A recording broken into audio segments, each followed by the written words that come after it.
விமர்சனங்கள், பேட்டிகள், ரசிகர் கருத்துக்கள்னு இந்த பெரிய கலெக்ஷனை கொஞ்சம் ஆழமா பார்க்க போறோம். ஆமா. தெலுங்கு, ஹிந்தி, மலையாளம், தமிழ்னு பல மொழிகள்ல வந்திருக்கு இல்லையா? இந்த எல்லா கருத்துக்களையும் வச்சு படம் நிஜமாவே எப்படி இருக்குன்னு ஒரு விமர்சனங்களோட விமர்சனம் மாதிரி பண்ணலாம். நிச்சயமா. இதுல முதல்ல நாம கவனிக்க வேண்டியது படத்துக்கு மேல இருந்த அந்த பயங்கரமான எதிர்பார்ப்பு. அது ரொம்ப முக்கியம். ஆமா. ரஜினி சார், லோகேஷ் கனகராஜ் தடவையா சேர்றாங்க. அப்புறம் அந்த பெரிய ஸ்டார் காஸ்ட் வேற. அதேதான்.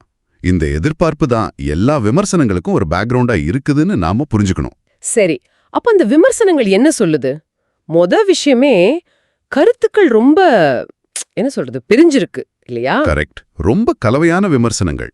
ஒரு பக்கம் சில பேர் இப்போ தைவ்யூ, அன்னி விளாக், அஸ்வந்த் கோக் இவங்கெல்லாம் கொஞ்சம் ஏமாற்றமா இருக்குன்னு சொல்றாங்க. ஓ, தவறவிட்ட வாய்ப்பு அப்படிங்கிற மாதிரி கூட சொல்றாங்களா? ஆமா, வீணடிக்கப்பட்ட வாய்ப்பு, லோகேஷோட பலவீனமான படம் எதிர்பார்த்த அளவுக்கு இல்ல அப்படின்னு சில விமர்சனங்கள் இருக்கு. ஆனா இன்னொரு பக்கம் ஆஷு ஸ்மூத் கான், யோகி போல்டஹாய் மாதிரி சில விமர்சகர்கள், அப்புறம் நிறைய பொதுமக்கள் கருத்துக்களும் இருக்கு. அவங்க இது ஒரு டீசென்டான மாஸ் என்டர்டெய்னர், சில விஷயங்கள் நல்லா இருக்குன்னு சொல்றாங்க. இதுல அந்த ஹிந்தி விமர்சனங்கள் பத்தி சொன்னீங்களே, அது என்ன? அது ஒரு சுவாரஸ்யமான பாயிண்ட். சில ஹிந்தி ரிவ்யூஸ் நெகட்டிவ் கமெண்ட்ஸ பெருசா கண்டுக்காம ஸ்டார் பவர், பாக்ஸ் ஆபீஸ் இதுல கவனம் செலுத்துற மாதிரி தெரியுது. ஓஹோ, சரி. அப்போ கதை, இயக்கம் பத்தி என்ன சொல்றாங்க? லோகேஷோட அந்த டச் இருக்கா இல்லையா? அங்கதான் நிறைய பேருக்கு கேள்வி இருக்கு. கதை ரொம்ப வழக்கமான பழிவாங்கும் கதை. சில பேர் பாட்ஷா டெம்ப்ளேட்னே சொல்றாங்க. அப்படியா? ஆமா. அப்புறம் வில்லன், மத்த துணை கதாபாத்திரங்கள் எல்லாம் சரியா டெவலப் ஆகல.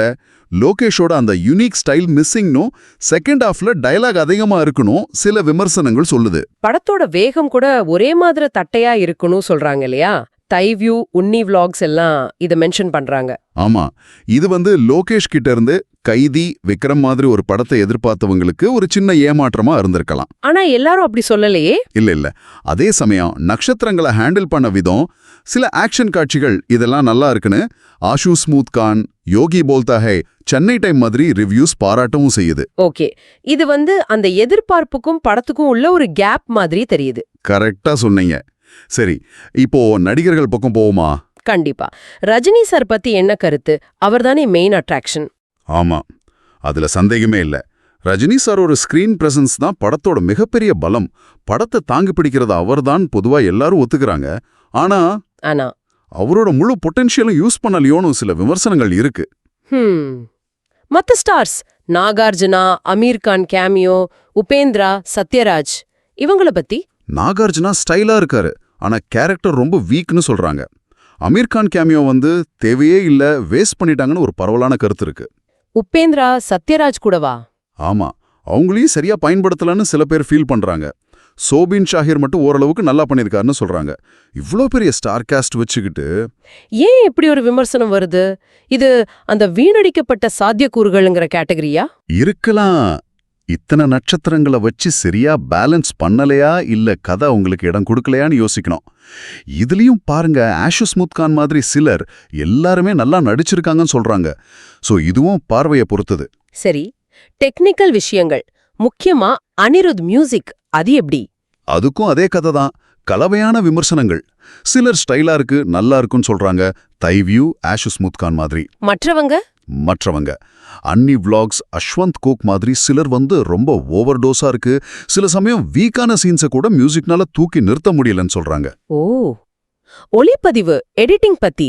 அது பொதுவா பாராட்டப்படுது. தைவ்யூ குறிப்பிட்டு சொல்றாங்க. ஆனா சில சண்டை காட்சிகள்ல விஎஃப்எக்ஸ் கொஞ்சம் சுமாரா இருக்குன்னு அன்னி விளாக் சொல்றாங்க. ஆனா டிஏஜிங் நல்லா இருக்குன்னு சொல்றாங்களே. ஆமா, ரீலோட் மீடியா அந்த டிஏஜிங் டெக்னாலஜியை பாராட்டுறாங்க.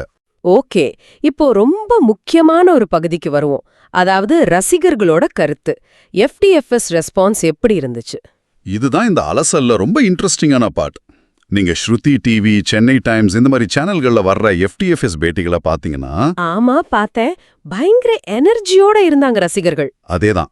விமர்சகர்கள் கதை, லாஜிக்னு அனலைஸ் பண்ணும்போது ரசிகர்கள் தலைவர் பிரசன்ஸ், மாஸ் மூமெண்ட்ஸ், லோகேஷ் செதுக்கியிருக்கான், அனிருத் மியூசிக் பயரா இருக்கு, அந்த மொத்த வைப், இதெல்லாம் தான் அவங்களுக்கு முக்கியமா படுது. மஜாவா இருக்கு, வேற லெவல்னு கொண்டாடுறாங்க இல்லையா? ஆமா, இந்த வித்தியாசம் ரொம்ப தெளிவா தெரியுது. விமர்சகர்களோட டீப்பான பார்வைக்கும் ரசிகர்களோட அந்த உடனடி எக்ஸ்பீரியன்ஸ்க்கும் நடுவுல ஒரு பெரிய கேப் இருக்கு. இது ஒரு சுவாரஸ்யமான பிளவுதான். நிச்சயமா, இந்த பிளவை தான் நாம புரிஞ்சுக்க முயற்சி பண்றோம். ஆரம்ப ரசிகர்கள் பெரும்பாலும் அந்த ஹைப்பு, அந்த நட்சத்திர ஈர்ப்பு, தலைவர் படவங்க அந்த ஃபீல்ல இருப்பாங்க.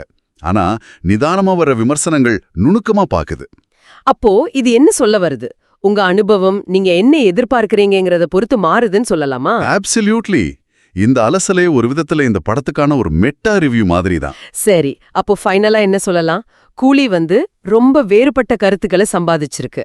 ரஜினி சாருங்கிற பெரிய பலம் இருந்தும் கதை, இயக்கம், மத்த ஸ்டார்ஸை யூஸ் பண்ணதுல சில குறைகள் இருக்குன்னு விமர்சகர்கள் சொல்றாங்க. ஆமா, ஆனா இன்னொரு பக்கம் முத நாள் ரசிகர்கள் மாஸ் அனுபவத்தை பயங்கரமா கொண்டாடுறாங்க. அப்போ நீங்க எதை தேடுறீங்க? ஒரு நுணுக்கமான லோகேஷ் படத்தையா, இல்ல ஒரு ரஜினி மாஸ் என்டர்டெய்னரையா? இத பொறுத்து தான் உங்க கருத்து அமையும் இல்லையா? கரெக்ட். இறுதியா நீங்க யோசிக்க வேண்டிய ஒரு கேள்வி இருக்கு. ஒரு படத்துக்கு விமர்சனம் இப்படி கலவையா வருது, ஆனா ஆரம்பகட்ட ரசிகர் வரவேற்பு இவ்வளோ பிரம்மாண்டமா இருக்கு.